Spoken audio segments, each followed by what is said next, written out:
Olá pessoal, tudo bem? Aqui é o professor Paulo.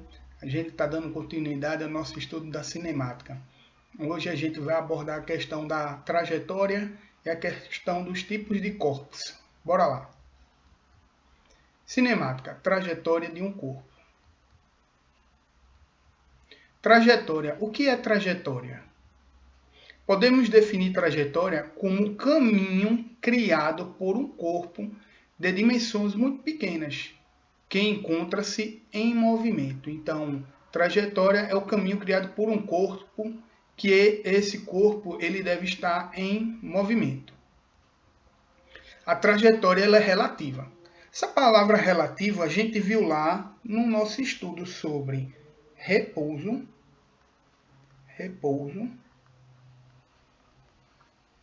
e movimento, que foi a nossa aula anterior. Então, o repouso e o movimento, ele é o quê?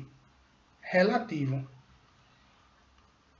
Assim como a gente está vendo aqui na nossa trajetória. Ele é relativo. Por que relativo? Porque ele depende de um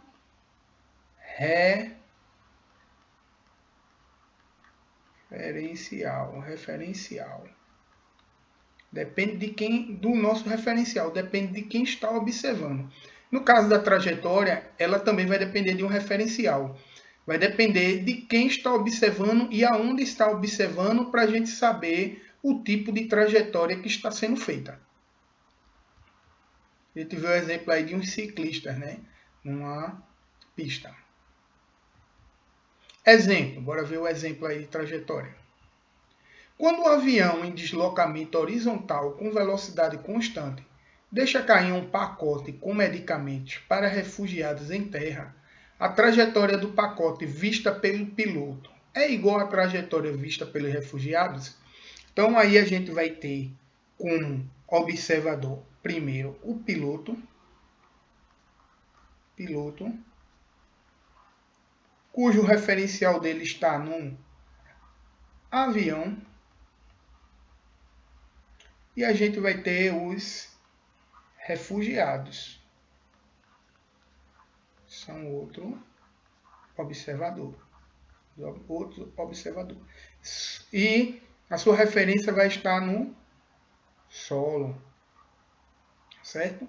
Então ele quer saber se para o piloto e para os refugiados, cujas referências são diferentes, a trajetória do pacote caindo do avião vai ser a mesma. Bora ver.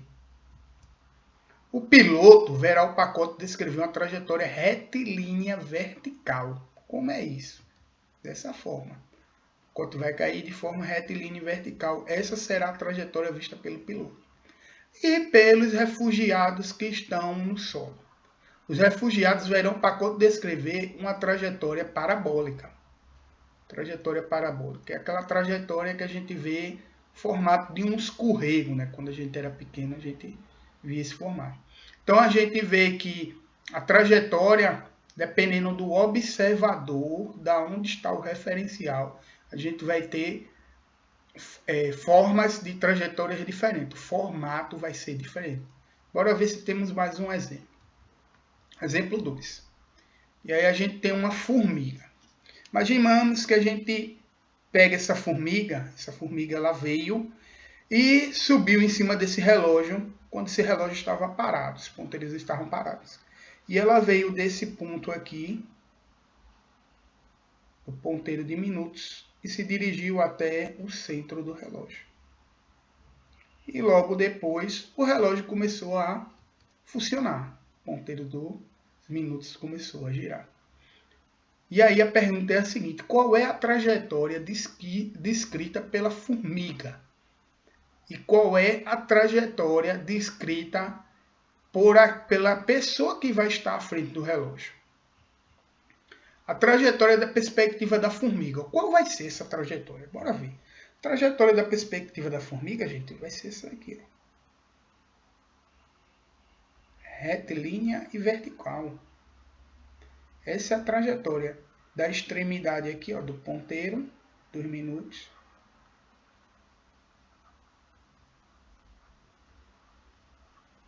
até o centro. onde se encontram os dois ponteiros, do minuto e os das horas. Então, a trajetória da formiga vai ser retilínea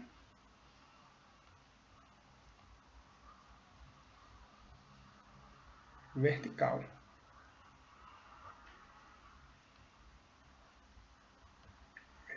Retilínea vertical. E a trajetória da perspectiva de uma pessoa de pé em frente a um relógio? A pessoa que vai estar em pé, de frente ao relógio. Qual vai ser a perspectiva da trajetória dessa formiga para essa pessoa? Vai ser essa daqui, ó. Trajetória para essa pessoa vai ser essa aqui, ó. Ele vai ver a formiga fazendo isso aqui, ó.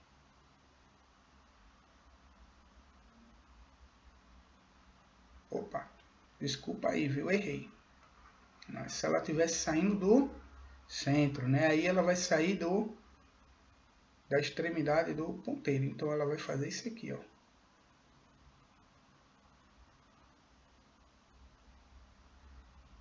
Ela vai fazer isso aqui até chegar lá no centro. Essa trajetória seria espiral.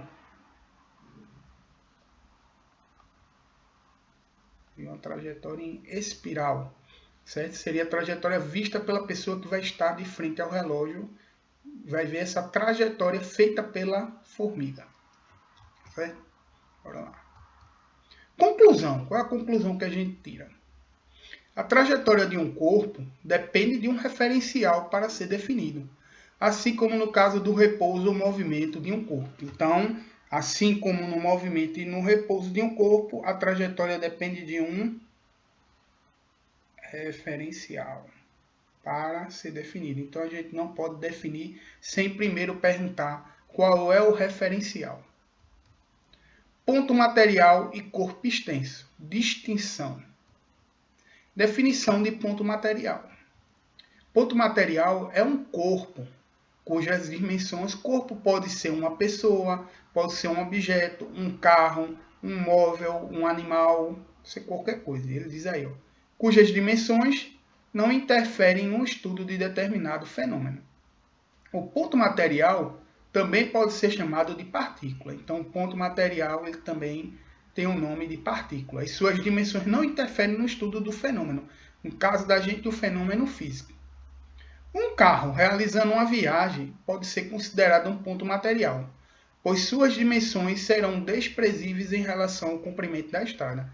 Isso porque acontece o que, gente? O carro ele vai ser muito menor em relação a uma estrada que tem, digamos aí, 10 mil quilômetros, né? Um exemplo, é bem animalesco, 10 mil quilômetros. Então, o carro ele vai ser um ponto material. As dimensões dele não vai interferir se a gente for tentar estudar a distância ou a velocidade naquele momento, esse fenômeno da distância e velocidade. E aí a gente vê alguns carros na estrada, né? Se a gente pegasse, por exemplo, esse carro aqui, ó, a gente veria que realmente ele é muito pequeno em relação ao tamanho da estrada. Ele seria considerado um ponto material. A gente não levaria em consideração as suas dimensões para o estudo da velocidade aqui nesse momento. Corpo extenso. Um corpo é dito extenso quando as suas dimensões são relevantes no estudo de determinado fenômeno. Então, no caso do corpo extenso, a gente já vai levar em consideração as dimensões desse objeto, tá certo? A gente vai ter que levar em consideração o tamanho do objeto e as dimensões. Por quê? Bora ver lá. Por exemplo, um automóvel, quando é manobrado no interior de uma garagem, deve ser considerado corpo extenso, pois não poderíamos desprezar suas dimensões para entrar numa vaga entre dois carros. Então, no caso aqui, o carro ele está sendo estacionado dentro de uma garagem. E nesse momento, né, nesse caso aqui, ele é considerado um corpo extenso, pois as suas dimensões são consideráveis. No caso aqui, pois se suas dimensões são consideráveis, pois se ele entrar na vaga de forma errada, ele pode chegar a bater em outros carros e até amassar o próprio carro. A gente vê a figura aí, né? Um carro no meio, dois carros vermelhos ao lado e no caso do rapaz estacionar esse carro, ele teria que levar em consideração, pois ele poderia quebrar aí o retrovisor do carro, amassar o carro ou arranhar. Então, a diferença que a gente tem aqui entre corpo extenso e ponto material é a seguinte: a gente vai ter que levar em consideração também o nosso referencial. Porque em um momento o carro ele pode ser considerado um ponto material, em outro momento ele pode ser considerado um corpo extenso. Isso vai depender do nosso referencial. No caso aí, se o carro ele estiver na estrada, a estrada é enorme em relação ao carro, ele é um ponto material. Já se esse carro estiver sendo manobrado dentro de uma garagem, ele é considerado um corpo extenso, pois ele pode bater em outros carros, ele pode bater em uma viga, uma pilastra, algo desse tipo. Então a gente vai levar em consideração. No caso, bora botar outro exemplo. No caso do nosso planeta Terra, em relação a todo o universo, se a gente for botar ele em relação ao universo, ele é considerado um ponto material. Já em relação à Lua, ele é considerado um corpo extenso. Tá certo? Grandeza. Definição. Grandeza. Bora ver o que é grandeza. É tudo aquilo que pode ser medido. Podemos então dizer que medir uma grandeza significa encontrar um número que indique quantas vezes ela contém uma unidade de medida. Opa. Entender melhor. Como exemplo, temos a massa, que é uma grandeza, o tempo é uma grandeza, o comprimento, a velocidade, a aceleração, temperatura, pressão, força, peso, energia, dentre outras. Então, a gente, a princípio, tem que poder saber que o metro,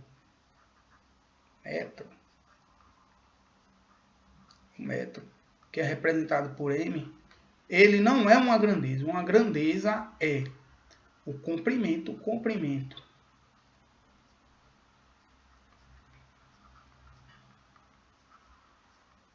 Ele é uma grandeza.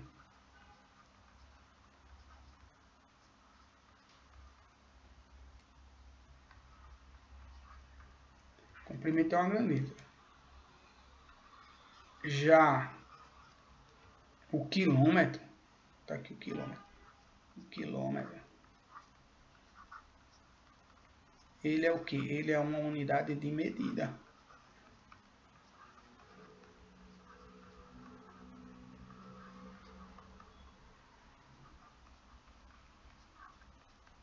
Então a gente tem que saber a diferença entre um e outro. Comprimento é uma grandeza. Quilômetro é uma unidade de medida. Outro exemplo aqui.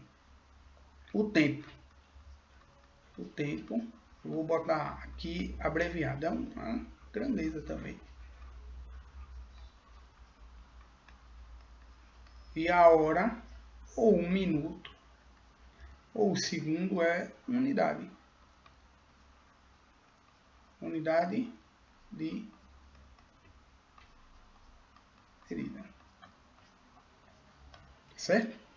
Então, comprimento é uma grandeza, o quilômetro é uma unidade de medida. Assim como a massa é uma grandeza e o quilograma, a grama, é uma unidade de medida. Tá certo? Vou apagar isso aqui.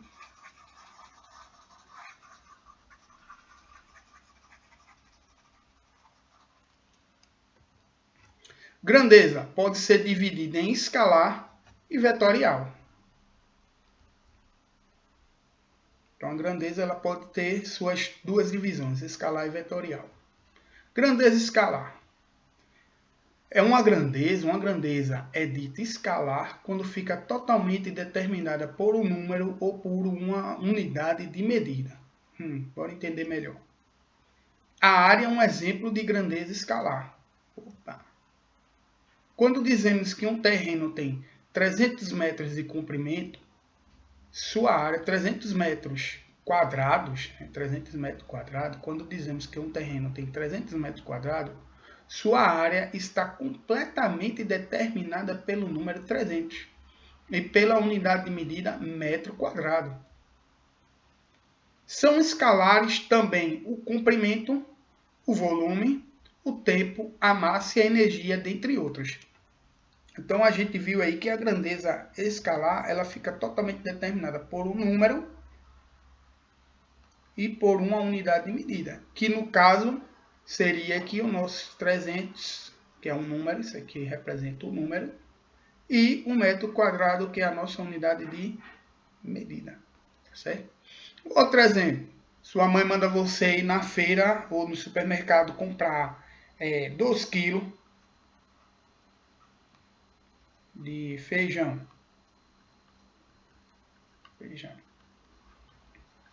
Aqui já está determinado a grandeza escalar. 2 kg, não precisando de mais nada.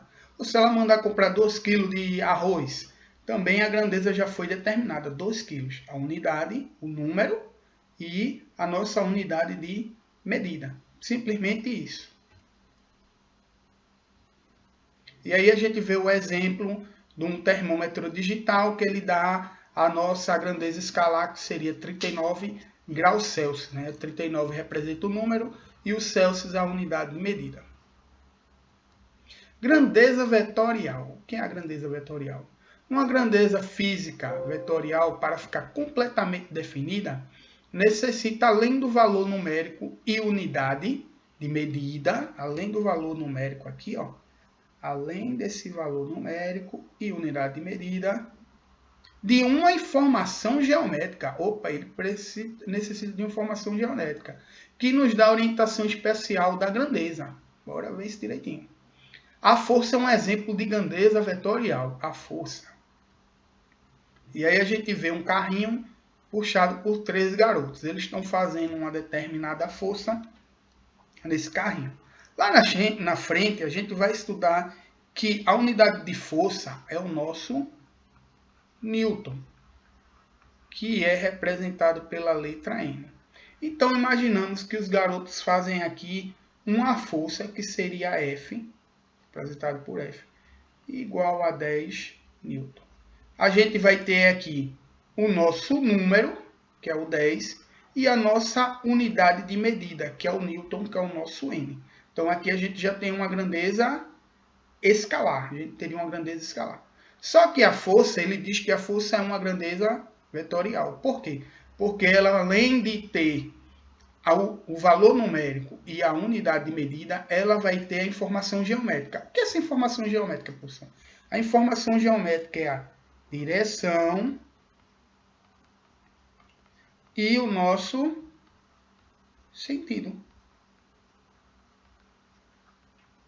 No caso daqui, a gente vai ter o seguinte, ó. A nossa direção vai ser essa daqui, ó. Que é a nossa direção horizontal. Horizontal.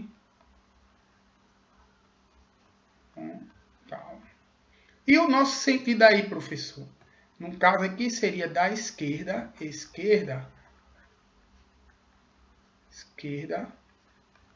para direita. Pronto. Agora a gente já tem a nossa informação geométrica. A força é 10 newton, horizontal, da esquerda para a direita. Aí definimos a nossa grandeza vetorial. Vamos ver se tem mais um exemplo. Exemplo 2. Um casal perdido na floresta. E ele diz que tem um casal perdido na floresta. Além da distância, que é uma grandeza escalar, eles vão percorrer, precisa saber a direção e o sentido. Então, um casal perdido numa floresta, além deles saberem a distância que eles vão ter que percorrer para sair de dentro dessa floresta, eles vão ter que saber a direção e o sentido. Por quê? Imagine que ele está numa floresta aqui. E a saída é aqui. A saída é aqui. Grande floresta. Grande labirinto ou uma floresta. Para ele poder sair, se o casal estiver aqui, ó, ao centro, digamos, para eles poderem sair, não adianta eu simplesmente dizer, olha, você tem que andar 1 quilômetro. Não adianta eu dizer só isso, da distância, a questão da distância aqui, né? Distância. Não adianta eu dizer só a eles, ó, você tem que andar 1 quilômetro. Eu vou ter que dizer em que direção e que sentido eles devem ir para poder sair de dentro dessa floresta onde a saída é aqui, ó. Nossa saída é aqui. Eu tenho que dizer a direção e o sentido. Por que isso, professor? Eu tenho que dizer. Porque é o seguinte, ó. E não, eles vão andar aqui, ó, em... Sempre andando em... Eu estou botando desenho de espiral, mas eu quero dizer a você que eles vão andar sempre em círculo. Se eles não souberem a direção e o sentido que devem ir. Tá certo? Então esse é mais um exemplo. Por isso que a gente necessita tanto da grandeza vetorial. Por isso você vê que muitas vezes as pessoas, quando fazem trilha, passeio dentro de floresta ou parques, eles utilizam um mapa ou até mesmo uma bússola para saberem a direção e o sentido e a distância também que devem percorrer. Tá? Obrigado pela presença de vocês. Papai do Céu abençoe seus estudos e até a próxima. Tchau.